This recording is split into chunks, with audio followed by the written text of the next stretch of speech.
Hello, this is S. Marie Young, and this is Conscious Leadership Conversations. I'm here today with Michael Peteroy, who is a former senior healthcare executive and now an encore career as a career coach and writer. And Michael identifies with Enneagram type 9. Welcome, Michael. Hi, S. Marie. So good to see you. Oh, great to see you.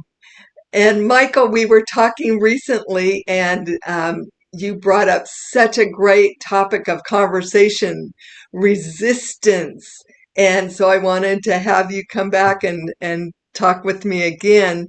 Um, you brought up this pull of the comfort, the soothing stories that you tell yourself, and just this pull to the comfortable or the real Yes. resistance of whatever it is, whether it's your writing or something Or uncomfortable in a conversation, like whatever having it is in life. confrontations with somebody, or just I always really naturally prefer the path of least resistance. So that And I think that's true for all of us. But the nine, known as the peacemaker or the right. mediator, how does that come in this resistance, do you Well, think, well, for you? I find that the nine tends to want to minimize conflict and not be combative and that kind of thing. And what I don't working with you and talking about the Enneagram and learning what a nine is, it helped me be sensitive to when I was doing that, right? When I'm just sort of becoming numb, right? Avoiding the hard conversations. And I was able to identify when I was doing that and overcome it, basically. And say more about that, because one, you have to have a high level of self-awareness to catch yourself doing that kind of numbing out, as you called it. And two, then to be able to actually change it. What's been your process with that? Well, knowing it, right? Like they always say, knowing the problem is, half the battle, right? Yeah, that So awareness. yeah. So for example, um, the peacemaker, the nine, tries to minimize himself, puts other people's needs before his own. And I found that as I contemplated that, I would like to bust out of that. I would like my presence to be known. I would like my stories to be told. So it was a bit of a stretch. And, I read your memoir from a few years ago, right? Emergence. Emergence of path to presence. Yes. Uh-huh. And it really, and I remember talking to you about it at the time and saying, "Oh, S. Marie, however did you write those very personal things on the page?" So, but I was inspired. So I found myself telling stories about my childhood, my relationship with my parents, my coming out story, and thinking, do I really want to put this on a page where somebody else might read it? And I think, yes. And the more I did it, the more, sort of was a defiance, a breaking through. Um, and it helped me confront and understand the things that have happened in the past rather than glossing over them. So it's been very helpful in that way. Oh, Michael, thank you for sharing that. And I am so humbled and honored that my book had something to do with you wanting to share your stories, because all the things you just described are so important and people can relate to them so much and they need to be told. And I know it was difficult for me. It took me a number of years to get the book out because it was highly personal. And it's hard to share that. Hard. And then we'll see there it hasn't been published yet. I'm still working with editors and that kind of thing, but we'll see when it when people do actually read how I'll feel. But even in regular life, and there's a chapter in the book about code switching. And people are, everybody code switches to some point, to some degree, um, because of race, because of sexual identity, because of their religion. And when you present yourself or you hold stuff back, depending on the audience. So for me, most of my career, I was, really wore a mask, right? Not being careful of how I spoke. I didn't want people to identify me as having like a gay lisp or oh, how was your weekend, Mike? And I couldn't really tell them what I did on the weekend. Everybody else was sharing their weekends. I couldn't do that. I had to code switch. But then in my personal life, I could be myself and I could use my hands when I talk and that kind of stuff. So as I got, again, coming to understand these things through studying Enneagram and talking with you and introspection, and I realized that when I'm code switching like that, it's, especially in a position of leadership, people are not, you're not coming through authentically, and people can tell you're hiding something. And what Yeah. is it? And instead of being afraid that I'll be judged for how I speak or how I come across, people appreciate seeing the real me. And that really opened me up, maybe too late in my career. Isn't that the big secret? The you think all these years that you're going to be judged and people won't like you and they won't want to be around you. And in reality, when you start sharing authentically and just being who you are, people love you. They want more of you. I hope so, and I hope that's how the book is received as well. That even I shared things that were don't reflect well on me, but I thought they were good stories and interesting, so I told them. Also, my parents do take a few hits, but it's all the truth. So I just hope Yes, that and people find it interesting. I, even though we have a different background and a different experience, there's universal truths. And I think that's what you were speaking to in my book and my stories, and what I hear in yours, I can relate because I'm not gay, but I write about having this double life myself and not sharing all of me with being in school or work. I had these kind of compartmentalized lives. Right. And we all have secrets or parts of ourselves we're not comfortable showing with everybody. And uh, it's sort of a theme in the book that I do hope is helpful to people. But really, first, I had to understand it in myself. And not to change the subject a bit, but I think it relates. In one of your recent posts in social media, you showed the diagram, the circle and the nine is on top.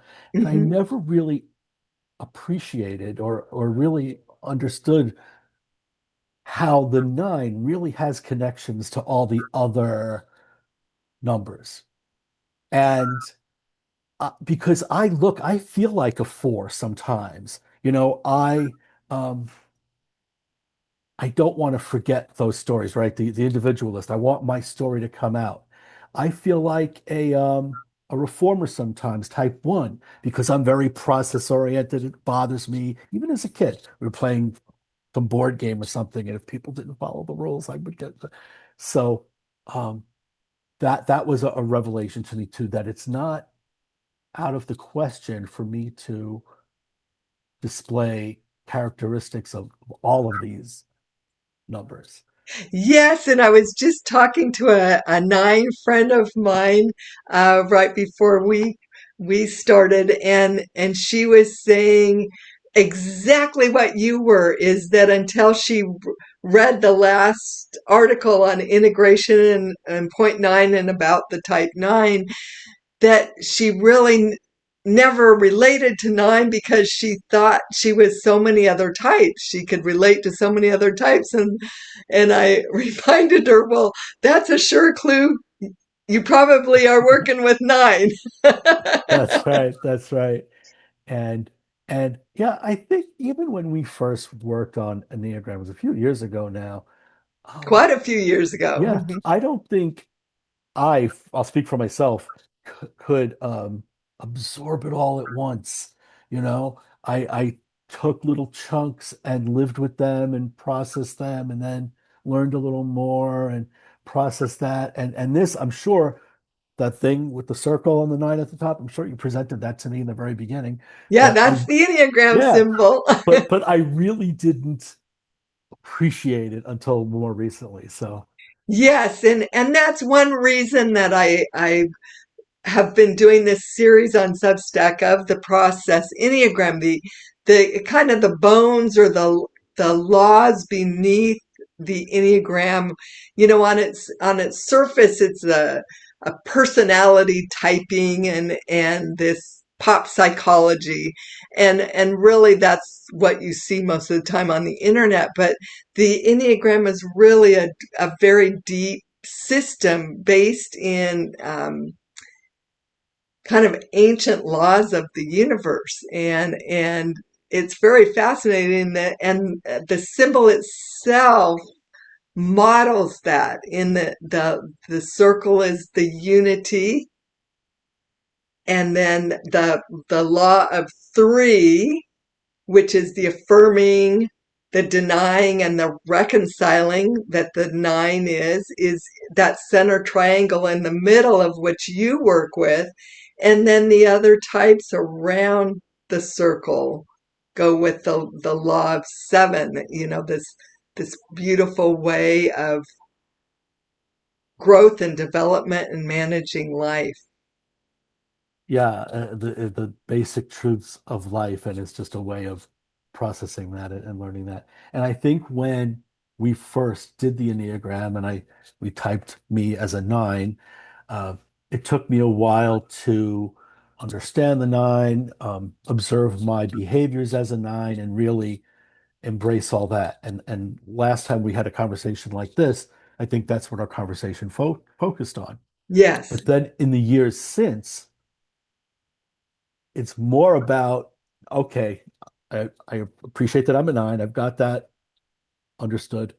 Now, how am I stretching? How am I breaking out of that and sort of mastering those other characteristics? So it's really a journey. It really is a process. Yes, I'm so glad you brought that up because it is a journey and a process of getting to know yourself, being aware of those patterns that are particular strategies that are simply survival strategies. And each type has its own set.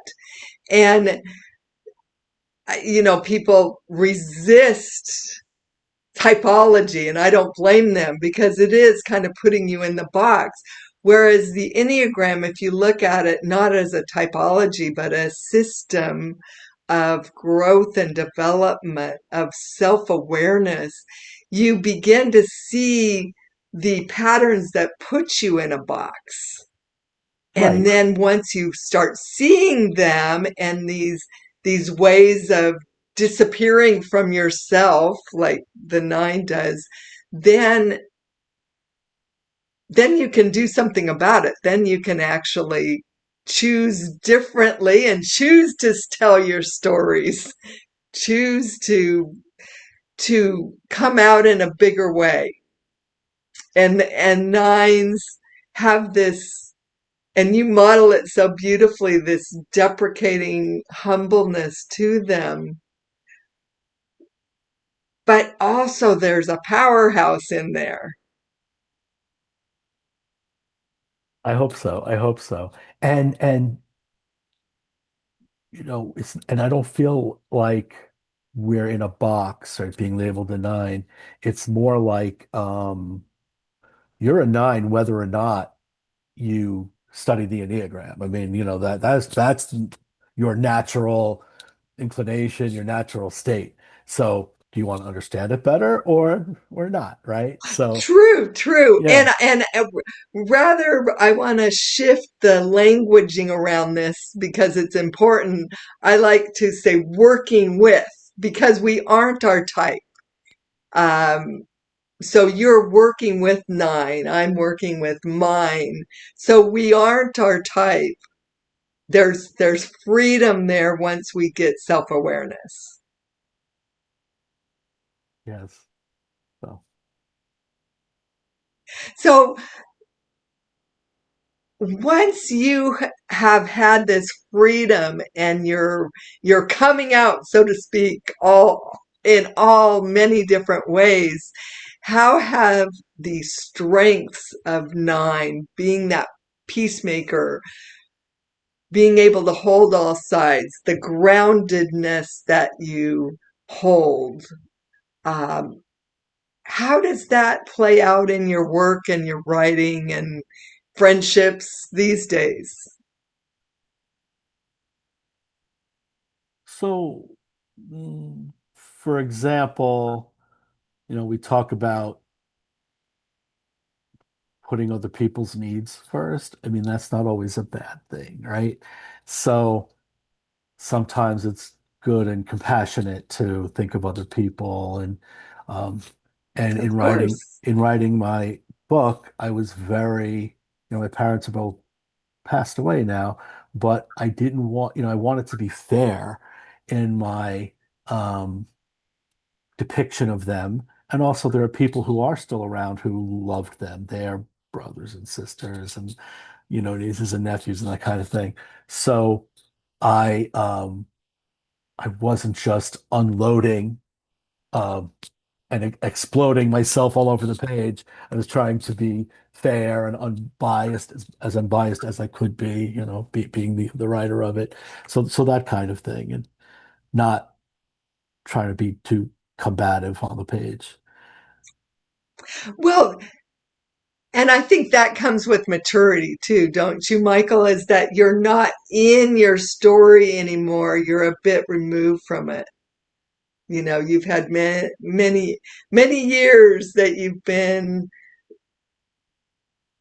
growing and learning and experiencing life.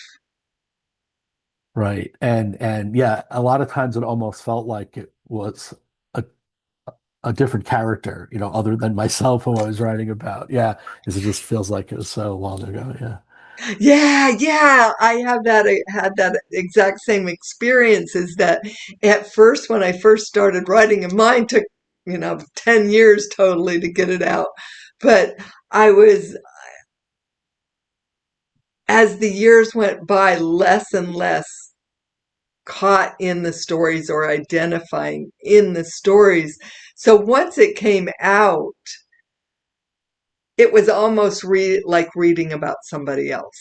Right, right. And especially as a nine, where you're and our topic for today is resistance to change, right?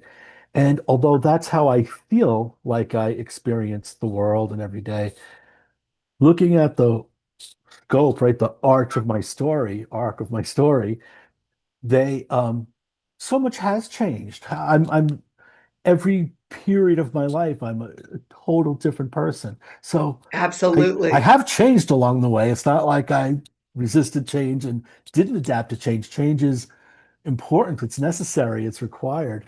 So um, yeah, So, that yes, that being a total different person than you were when you were going through all the stories you were writing about, it does give you that distance. right, and And so not you can be kinder to parents and other people that may have hurt you because you're not so caught up in it anymore. and change not just 20, 30 years ago, but even 5 years ago, even recent things.